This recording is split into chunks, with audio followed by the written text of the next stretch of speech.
사무엘상 10장 17절에서 27절입니다. 우리가 다 같이 한 목소리로 말씀을 봉독하도록 하겠습니다. 사무엘이 백성을 미스바로 불러 여호와 앞에 모으고 이스라엘 자손에게 이르되 이스라엘 하나님 여호와께서 이같이 말씀하시기를 내가 이스라엘을 애굽에서 인도하여 내고 너희를 애굽인의 손과 너희를 압제하는 모든 나라의 손에서 건져내었느니라 하셨거늘 너희는 너희를 모든 재난과 고통 중에서 친히 구원하여 내신 너희의 하나님을 오늘 버리고 이르기를 우리 위에 왕을 세우라 하는도다.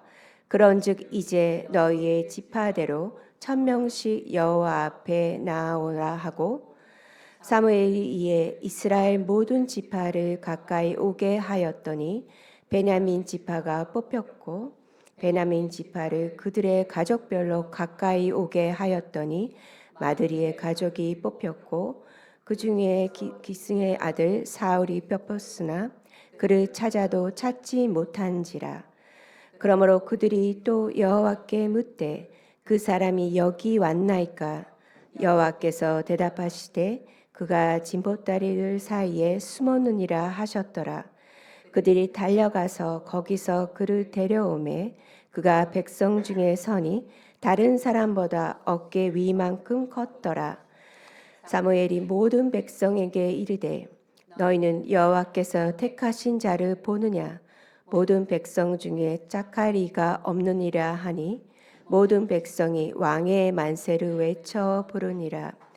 사무엘이 나라의 제도를 백성에게 말하고 책에 기록하여 여호와 앞에 두고 모든 백성을 각기 집으로 보내매 사울도 기브아 자기 집으로 갈 때에 마음이 하나님께 감동된 유력한 자들과 함께 갔느니라.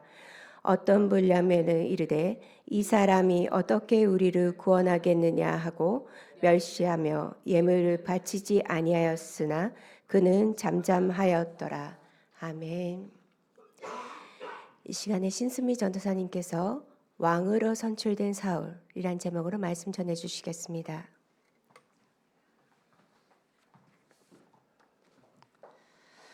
오늘은 사무엘상 10장 두 번째 말씀 시간입니다. 지난주에 우리는 청년 사무엘이 사울이 사무엘로부터 몰래 비밀리에 기름 부음 받는 것을 살펴봤습니다. 그리고 또 그것만이 아니라 사울이 진짜 왕이 될 것에 대한 자기 자신의 확신을 얻기 위한 세 가지 표징도 함께 봤습니다. 오늘은 사울이 공식적으로 이스라엘의 왕으로 선출되는 과정을 보고자 합니다. 선지자 사무엘은 모든 백성, 12지파의 모든 백성들을 미스바로 모이라고 했습니다. 미스바의 위치 자체가 12지파가 모이기에 적합한 위치였다라고 성경은 말씀하십니다. 다시 모이게 된 미스바에서 사무엘은 두 가지를 이야기합니다. 특별히 미스바는 어떤 곳이었죠?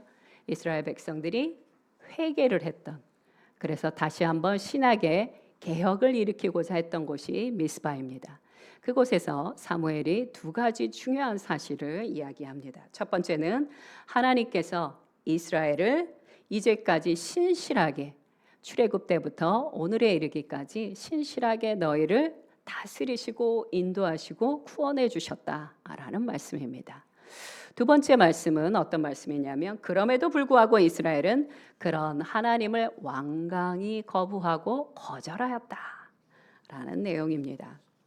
왕을 선출하기 전에 사무엘이 이런 이야기를 하는 이유가 무엇입니까? 이스라엘에 있어서 왕을 선출한다는 것은 정치적인 목적만 있는 것이 아닙니다. 이스라엘에서 왕이 된다는 것은 무슨 뜻입니까? 하나님의 대리자로서 왕이라는 직함을 가지고 다스려야 될 자입니다. 그러므로 왕을 선출하는 자리에서 이스라엘 백성들의 신앙에 대하여 그들의 믿음에 대하여 다시 한번 점검하는 작업이 필요한 것입니다. 사무엘과 백성들은 제비뽑기로 왕을 선출하기로 했습니다. 두 번째부터는 그렇게 하지 않을 텐데 이것이 첫 번째였기 때문에 제비뽑기로 왕을 선출한 것입니다. 우리는 지난주에 이미 알고 있습니다. 이미 사울은 기름 부음을 받은 왕으로 선출이 됐어요. 물론 비밀리에 사울과 사무엘만 아는 그런 관계였어요. 지금 현재 이스라엘에서 선지자 사무엘의 위치가 어떻습니까? 그러므로 선지자 사무엘이 자신의 권한과 위치로 하나님께서 사울을 선택하셨다라고 선포해도 됩니다.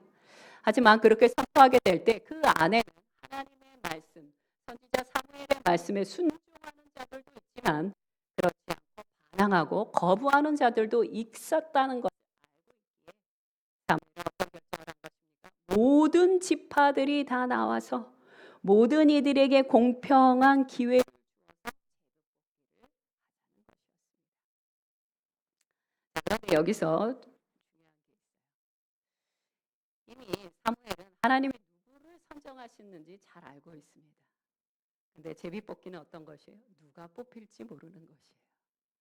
근데 이것에 대해서 선지자 사무엘은 전혀 걱정을 하지 않는다는 사실입니다. 뭐 뒤에서 어떤 작업을 한다든지 미리 이것을 어떻게 조작하든 이런 거를 하지 않습니다. 사무엘은요, 하나님께서 사울을 택하셨다면 제비뽑기에서도 그가 당선될 것을 그는 믿었던 것입니다. 이것이 진정한 신앙인의 자세입니다. 우리도 사무엘처럼 하나님의 말씀에 철저히 순종한 다음에 그 마지막 결론은 누구에게 맡겨드려야 하는 것이에요? 하나님께 맡겨드려야 하는 것입니다. 그런데 그 전에 또 중요한 게 있어요. 하나님의 말씀에 철저히 순종하는 게 우선입니다. 그 다음에 내가 다 순종한 다음에 하나님, 주님께 이 모든 결과를 맡겨드립니다. 이렇게 올려드려야 하는 것입니다. 대부분 우리가 자주 염려하고 걱정하는 이유는 뭘까요? 저는 잘 압니다. 제가 그런 것을 잘 해봐서요. 바로 내가 원하는 것, 내가 계획한 대로 되지 않을까 봐 우리는 항상 걱정하고 염려 가운데 있는 것입니다. 하나님은 당신의 지혜와 경륜을 따라 언제나 가장 좋은 길로 우리를 인도해 주십니다. 그러니 최선을 다한 후 우리의 결과는 하나님께 맡겨야 하는 것입니다. 혹여 결과가 내 마음에 들지 않게 나왔어요? 그렇다 하더라도 나보다 더 선하시고 지혜로우신 여호와 하나님을 신뢰함으로 감사함으로 살아가야 하는 것입니다. 잠언 3장 5절 말씀 함께 보도록 하겠습니다. 시작. 너는 마음을 다하여 여호와를 신뢰하고 내 명철을 의지하지 말라. 아멘. 사무엘 선지자는요, 모든 선지자들이 하나님의 말씀을 대어낼 때 항상 하는 방식이 있어요. 그게 뭐냐 하면 애굽에서부터 출발해서 하나님의 구원의 역사가 어떻게 일어났는지를 서두에 쫙 이야기하는 것입니다.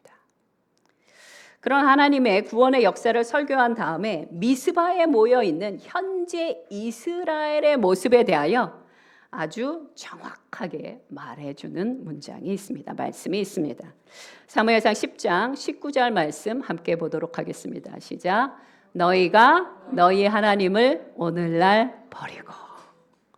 와, 오늘같이 기분 좋은 날 왕을 처음으로 뽑는, 우리가 그렇게 고대하고 고대했던 이스라엘 백성들이 기대했던 왕을 선출하는 이 기분 좋은 날, 웬만하면 이런 말은 지나갈 법도 한데 선지자 사무엘은요, 너희의 현재의 신앙의 모습이 어떤지에 대하여 너희는 이렇게 반복적으로 원문에 보면, 히브리어 원문에 보면 이 너희라는 이 단어가 6번이나 등장합니다. 거의 이스라엘 백성들의 가슴에 비수를 꽂듯이 하나님의 말씀을 던지고 있는 것입니다. 구체적으로 너희는 이라고 이야기하며 말씀을 나눕니다. 뭐라고 말씀을 나눴어요? 너희는 오늘날 여호와 하나님을 버렸다라는 것이에요. 성경은요, 선한 것도 악한 것도 가리지 않고 너무나 솔직하게 기록하십니다. 여러분도 성경을 읽다 보면 이런 거를 성경에 어떻게 기록하시지? 이런 건 좀 빼주는 게 은혜롭지 않을까? 라고 느낄 때가 있습니다. 그러나 성경은 그것을 빼지 않습니다. 가리지도 않고요, 덮지도 않으십니다. 있는 그대로 드러내십니다. 특히 악을 덮어주거나 악을 그 정도면 괜찮아 라고 말씀하지 않습니다. 이사야서 5장 20절 말씀 함께 보도록 하겠습니다. 시작. 악을 선하다 하며 선을 악하다 하며 흑암으로 광명을 삼으며 광명으로 흑암을 삼으며 쓴 것으로 단 것을 삼으며 단 것으로 쓴 것을 삼는 자들은 화 있을진저. 아멘. 그러므로 기독교 역사가 오래된 곳에 있는 사람들을 보면 굉장히 솔직하고 정직한 것을 발견할 수 있습니다. 저도 처음에 캐나다 갔을 때 얼마나 깜짝 놀랐는지 몰라요. 집사님들과 거기에서 오래 사셨던, 거기서 태어나서 자라셨던 분들이 너무 솔직해서 제가 당황한 적이 여러 번 있었습니다. 자, 그럼 이스라엘 백성들이 지은 죄는 무엇입니까? 하나님을 버리고 왕을 달라고 요청한 것입니다. 사무엘상 10장 19절에 너희가 너희 하나님을 오늘날 버리고 해서 이 버리고가 히브리어로 메아스템이라고 합니다. 이 버리고의 메아스템은 무슨 뜻을 갖고 있냐? 멸시하다, 거절하다, 거부하다라는 뜻에서 유래되었습니다. 그러니 히브리어 원문대로 직역을 하면 이런 뜻이 됩니다. 이스라엘 백성들이 왕을 달라고 요청한 것은 하나님을 멸시하여 그분을 버리고 인간 왕을 선택한 것이다 라는 뜻이에요. 우리는 이 부분에서 복음의 진수를 발견하게 됩니다. 우리는 하나님을 부인하고 거절하지만 하나님은 우리를 부인하십니까? 아니요. 우리는 거절하고 우리는 하나님을 부인하는데 하나님은 우리를 부인하지도 거절하지도 않으십니다. 또 사람들은 자신의 삶 가운데 하나님을 자꾸 몰아내려고 하지만 하나님은 어떻게 하십니까? 잠잠히 주권으로, 여호와 하나님의 주권으로 사람들의 삶 가운데 스며들어 하나님의 은혜의 섭리로 역사해 주십니다. 그 예가 무엇이에요? 오늘 본문 말씀이에요. 이스라엘은 하나님을 무시하고 업신여김으로 하나님을 버리고 왕을 요청했는데 와, 놀랍게도 하나님은요, 그들을 저주하거나 심판하신 것이 아니라 그들의 요청대로 왕을 신실하게 세워주십니다. 그냥 했다 이렇게 세워주신 게 아니에요. 아주 처음부터 끝까지 왕을 차근차근 세워주십니다. 그들에게 왕을 허락해 주신 것이에요. 저는 이 말씀을 보면서 어떤 장면이 떠올랐냐면요. 아담과 하와가 에덴 동산에서 죄를 범하고 스스로 부끄러움을 깨닫고 알고는 부끄러워할 때 하나님이 어떻게 하셨어요? 그들에게 옷을 입혀주십니다. 만들어서 입혀주세요. 하나님의 말씀에 거역했어요. 죄에 떨어졌어요. 앞으로 아담과 하와로부터 태어날 모든 인류가 아담과 하와 때문에 죄 가운데 살게 돼요. 그럼에도 불구하고 하나님께서 그들을 긍휼과 사랑으로 옷을 해 입히신다는 것입니다. 로마서 5장 8절 말씀 함께 보도록 하겠습니다. 시작. 우리가 아직 죄인 되었을 때 그리스도께서 우리를 위하여 죽으심으로 하나님께서 우리에 대한 자기의 사랑을 확증하셨느니라. 아멘. 이것이 복음의 진수입니다. 하나님의 그 크시고 높으시고 깊은 사랑은 우리의 이 가벼운 말, 우리의 무시, 멸시, 거부 상관하지 않으시고 우리를 넉넉하게 품으신다는 것입니다. 우리는 종종 하나님의 뜻에 순복하기보다 나의 뜻에 하나님의 뜻을 굴복시키려 할 때가 있습니다. 대표적인 인물이 누구입니까? 발람입니다. 발람이 다른 저기에 왕이 와갖고 이스라엘을 저주해달라는 부탁을 들어요. 당연히 그러면 안 된다는 거 알고 있어요. 그리고 하나님 앞에 기도할 때 그러지 말라는 말씀도 들었어요. 그런데도 그 왕이 제시한 엄청난 금은보화와 돈에 눈이 멀어 발람은 계속해서 하나님 앞에 나갑니다. 하나님 안 되는 거 아는데 그래도 가면 안 될까요? 가면 안 될까요? 나중에 하나님이 어떻게 말씀하십니까? 이렇게 말씀하십니다. 민수기 22장 20절 후반절 말씀 시작. 그 사람들이 너를 부르러 왔거든 일어나 함께 가라. 그러자 발람이 어떻게 했어요? 너무나 기뻐하면서 이스라엘을 저주하러 떠납니다. 그리고 하나님께서는 죽음의 사자가 그의 길목에서 탐욕스러운 발람을 기다리게 하였다는 것입니다. 민수기 22장 23절 초반절 말씀만 함께 보겠습니다. 시작.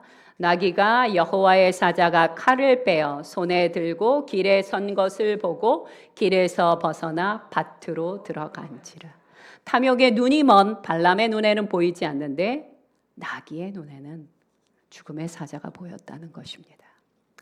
성경에 또 있을까요? 많습니다. 요나 선지자. 요나 선지자는요, 또 다른 이유로 하나님의 뜻에 거절하고 거부하고 자신이 원하는 길로 도망가려 했습니다. 요나서 1장 3절 말씀 함께 읽겠습니다. 시작. 마침 다시스로 가는 배를 만난지라. 요나가 멀리 도망가려고 하는데 때마침 또 배가 눈앞에 보인 것입니다. 요나가 원했던 배를 만나기는 했습니다. 그런데 그 배는 곧 어떻게 됩니까? 풍랑을 만나게 되고 주변 사람들, 요나 근처에 있는 사람들까지 폭풍에 시달리게 하는 민폐를 끼치죠. 그 다음에 어떻게 됩니까? 바다에 던져져 물고기 뱃속까지 내려가게 됩니다. 내려가고 요나가 원하는 뜻대로 자신이 원하는 배를 탔다고 생각했는데 사실은 그것은 내려가는 길이었다는 것이에요. 그러니 내 뜻과 내 계획대로 흘러간다고 좋아할 만한 일은 아니라는 것입니다. 시편 106편 14절부터 15절 말씀 함께 읽겠습니다. 시작. 광야에서 욕심을 크게 내며 사막에서 하나님을 시험하였도다. 그러므로 여호와께서는 그들이 요구한 것을 그들에게 주셨을지라도 그들의 영혼은 쇠약하게 하셨도다. 인간인 내가 원하는 것 다 가졌어요. 그런데 다 가지긴 가졌는데 그 결과는 어떻게 되었다고요? 그들의 영혼이 파리해졌다, 쇠약해졌다, 망하게 되었다 라고 성경은 증명해주고 계십니다. 그러므로 지혜로운 사도 바울은 자신이 간절한 간구에도 불구하고 하나님이 응답해 주시지 않을 때 놀라운 신앙의 고백을 우리에게 들려주십니다. 고린도후서 12장 9절 후반절부터 10절 말씀 함께 읽도록 하겠습니다. 시작. 이는 내 능력이 약한 데서 온전하여 짐이라 하신지라. 그러므로 도리어 크게 기뻐함으로 나의 여러 악한 것들에 대하여 자랑하리니 이는 그리스도의 능력이 내게 머물게 하려 함이라. 그러므로 내가 그리스도를 위하여 약한 것들과 능욕과 궁핍과 박해와 공고를 기뻐하노니 이는 내가 약한 그때의 강함이라. 맨 마지막 줄에 내가 약한 그때의 강함이라. 어떻게 그럴 수 있을까요? 내가 나의 문제, 나의 연약함, 나의 고질적인 것 때문에 고통을 받아요. 괴로워요. 그러면 어떻게 됩니까? 하나님 앞에 나아가게 되는 것이에요. 저희 친정 어머님이 연세가 꽤 높으셔서 여기저기가 아프십니다. 그러면서 늘 하시는 말씀이 너무 아파서 운동을 할 수밖에 없다고 얘기하세요. 운동하기 싫은데요. 운동을 할 수밖에 없다고 얘기하세요. 운동을 해야 덜 아프니까. 내가 이것저것 아프고 연약하잖아요. 하나님 앞에 나아갈 수밖에 없어요. 세상에 할 수 있는 방법 다 해봤는데 되지 않아요. 그러면 하나님 앞에 나아갈 수밖에 없습니다. 그래서 하나님 앞에 나아가게 될 때 어떤 일이 일어납니까? 나의 가장 연약함 거기에 그곳에 여호와 하나님의 능력이 역사하시는 것입니다. 그러므로 나의 가장 약한 그곳에 능력이 강하게 우리를 살게 하는 것입니다. 아무리 기도해도 이루어지지 않습니까? 바로 그 아픔 때문에 우리는 더욱 기도하게 되고 그리스도의 능력을 갈망하며 나의 뜻을 포기하고 하나님의 뜻을 바라보게 됩니다. 여러분, 내 자신의 뜻, 내 자신의 계획 포기하는 거 쉬우시던가요? 절대 쉽지 않아요. 그런데 그 아픔을 통하여 내려놓게 하시고 포기하게 하십니다. 그러니 어리석은 나의 뜻은 날마다 꺾여지고 날마다 하나님의 뜻만이 우리 삶에 이루어지기를 간구하시기 바랍니다. 아멘.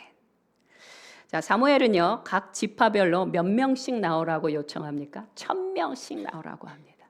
자, 1000명씩 나오면 12지파니까 모두 몇 명이 앞에 나왔을까요? 12,000명이 나온 것이에요.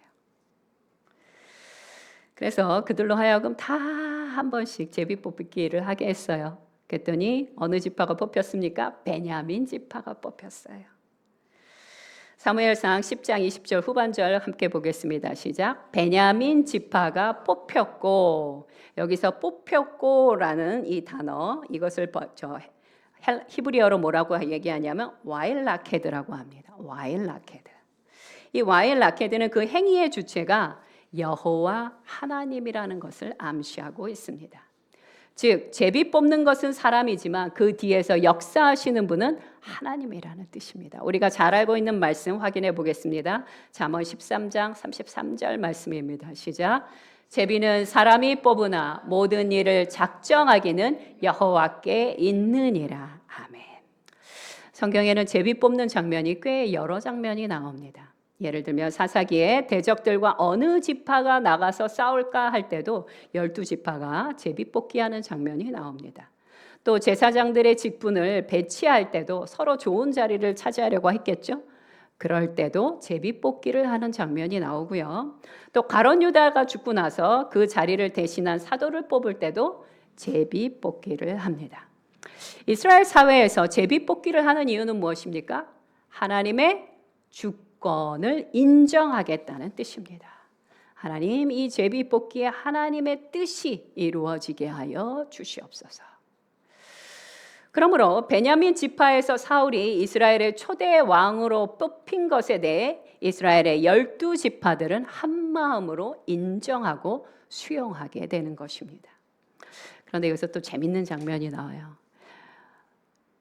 베냐민 지파의 사울이란 청년이 뽑혔습니다 하는 순간 그가 누구인가 막 찾아봤는데 없어요. 성경에 뭐라고 나오냐면요, 청년 사울이 숨었더라. 그가 잠시 어디 가서 좋은 게 아니에요. 그는 의도적으로 숨어 있었어요. 자, 왜 도대체 사울은 숨어 있는 걸까요? 성경은요, 왜 사울이 숨어 있는지에 대해서 언급조차 하지 않으십니다. 하지만 신학자들의 추측에 의하면 그 당시 청년 사울은 서툴었지만 겸손했다고 합니다. 그는 이미 자신이 왕으로 기름 부은 자라는 것을 알고 있었어요. 그럼에도 불구하고 앞서 나가려 하지 않았다는 것입니다. 바로 이런 사울의 서툴지만 겸손한 태도가 하나님의 일을 하는 출발점이었다라고 신학자들은 말합니다. 누가복음 14장 11절 말씀 함께 보겠습니다. 시작. 무릇 자기를 높이는 자는 낮아지고 자기를 낮추는 자는 높아지리라. 아멘. 결론을 말씀드리겠습니다. 사람들은 사울을 찾기 위하여 아무리 찾아도 없어서 하나님께 여쭤보는 장면이 나옵니다. 그러자 하나님께서 말씀해 주십니다. 사무엘상 10장 22절 후반절 말씀 시작. 그가 진보다리들 사이에 숨었느니라. 제가 아까 적어도 몇 명이 그 자리에 있었다고요? 미스바에 12,000명이 있었어요. 여러분 12,000명이나 되는 사람들이 짐을 쌓아놓았다고 생각해 보세요. 거대했을 겁니다. 그러니까 사실은 12,000명보다 더 많은 숫자가 있었을 거예요. 거대한 짐 무더기 속에 사울이 숨어 있었어요. 그래서 사람들이 그 사울을 짠 하고 밖으로 끄집어냈습니다. 그런데 사울을 짠 하고 끄집어내자 사람들이 눈이 휘둥그레진 것이에요. 왜요? 이스라엘 사람들이 원했던 건 뭐예요? 늠름한 왕을 원했어요. 듬직한 왕을 원했어요. 성경에 뭐라고 그러냐면 이스라엘 모든 백성들보다 사울의 키가 어깨 위나 되더라 라고 얘기하십니다. 그리고 그의 인물이 준수했습니다. 그래서요, 사울이 나오자마자 이스라엘 백성들은 그의 모습에 단숨에 매료되어서 사울을 따르게 되었다라고 라고 성경은 기록하고 계십니다. 사무엘상 10장 24절 후반절 말씀 함께 보도록 하겠습니다. 시작. 너희는 여호와의 택하신 자를 보느냐? 이건 지금 누가 얘기하고 있는 거예요? 선지자 사무엘이 말하고 있는 거예요. 지금 이스라엘에서 가장 높은 사람은 누구입니까? 선지자 사무엘이에요. 그런데 그는 자신의 자리를 의식하지 않고 하나님이 택하신 자 청년 사울을 높여줍니다. 그러면서 사울을 뭐라고 소개하냐면 보거라, 바로 이 사람이 하나님이 너희의 왕으로 택하신 자다. 최고의 존귀함을 사울에게 올려주고 있는 것을 확인할 수 있습니다. 여기서 택하신이라는 이 단어, 히브리어로 바하르라고 합니다. 바하르, 택하셨다, 바하르. 이 단어가 하나님이 앞에, 하나님이 주어로 사용될 때는 영원하신 선택하심이란 뜻이에요. 바하르. 하나님이 나를 선택하셨어요? 그러면 그것은 영원한 선택하심입니다. 그리고 이 영원성은요, 무엇으로 이루어지냐? 하나님과의 언약 관계를 통하여 이루어지게 됩니다. 즉 하나님의 주권적인 선택과 인간의 순종이라는 이 두 날개가 될 때 비로소 언약의 영원성이 이루어지게 되는 것이에요. 그러니 믿음 안에서 안전하게 높이 그리고 멀리 날아가기를 원하신다면 하나님의 주권을 인정하시고 오늘이란 삶 가운데 순종함으로 나아가시면 되는 것입니다. 사무엘상 10장 27절 말씀 함께 보겠습니다. 시작. 이 사람이 어떻게 우리를 구원하겠느냐? 12지파의 대다수의 사람들은 사울이 선출된 것에 대해서 기뻐하고 즐거워하고 인정했어요. 그런데 꼭 많은 무리들 중에 이런 사람이 있습니다. 그냥 혼자 사울이 듣지 않게 조용조용히 말한 게 아니에요. 사울이 들을 수 있도록 의도적으로 이 말을 한 것입니다.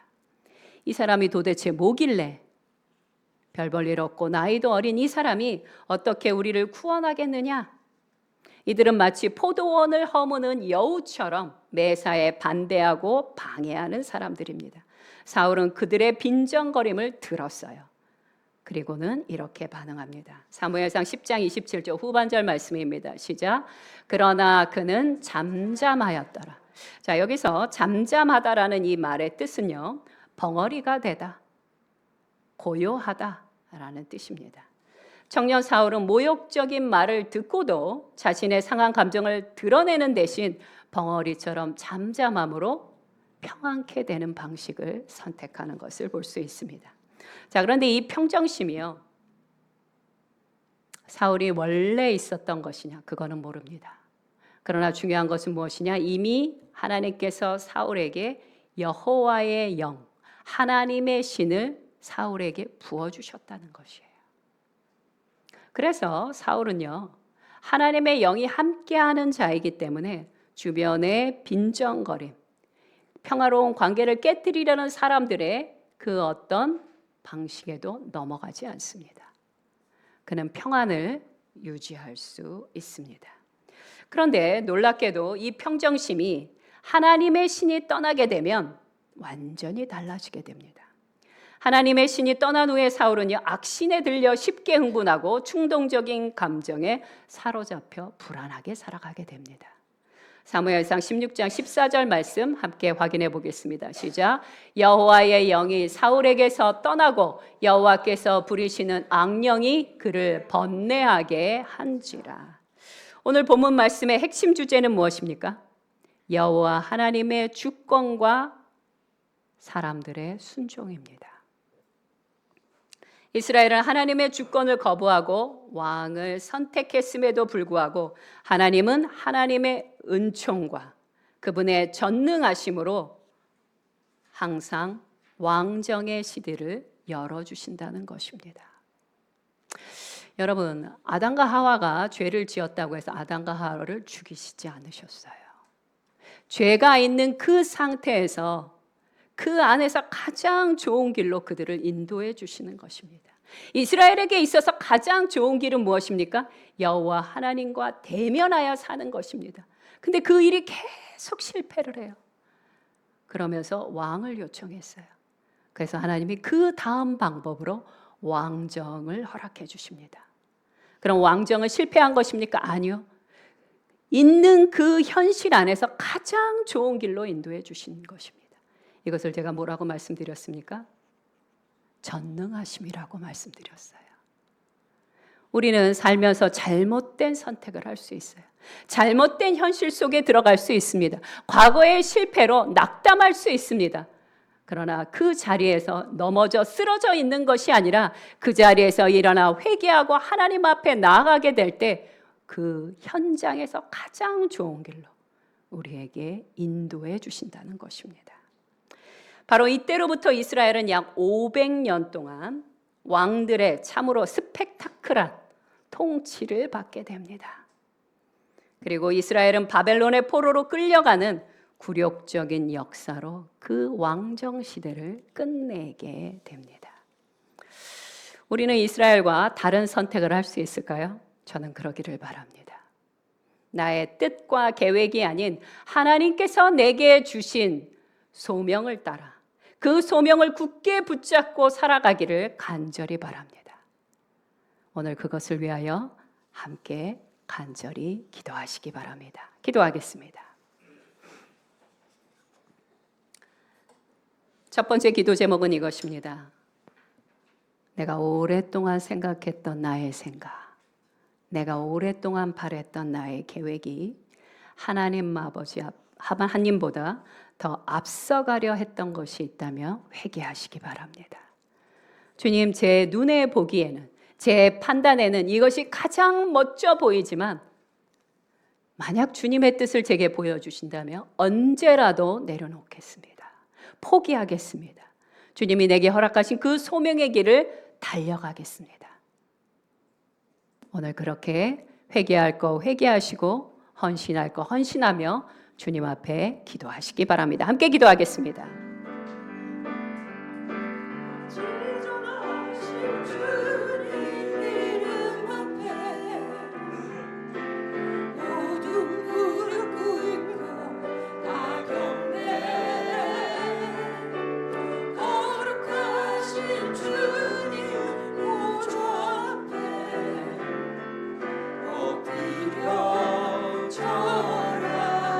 아멘. 예수는 그리스도, 예수는 주, 하나님의 영으로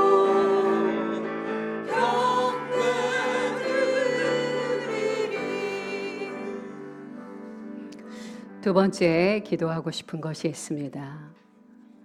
어쩌면 우리 중에 이미 하나님이 나를 무엇을 위해 부르셨는지 그 소명을 아시는 분이 계실 것입니다. 그런데 사울처럼 혹시 진무더기 뒤에 숨어 계신 분이 계십니까?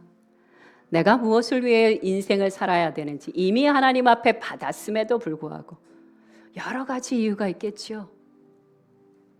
생계를 위해서, 삶의 안정감을 위하여 여러 가지 이유 때문에 여전히 숨어 계시는 분이 있다면 오늘 주님 앞에 나오시기 바랍니다. 주님, 주께서 허락하신 내 인생의 소중한 세월들을 숨어 지내는 것으로 낭비하지 않게 하여 주옵소서. 주여, 나를 이끌어내사 하나님의 소명의 바다로 나아가게 하여 주시옵소서. 무엇이 있을지 알 수 없사오나 주께서 나를 인도하여 주신다면 사막이건 광야건 어디든 가겠사오니 인도하여 주옵소서. 순종하는 하루하루를 살게 해달라고 오늘 주님 앞에 헌신하며 기도하시기 바랍니다. 함께 기도하겠습니다.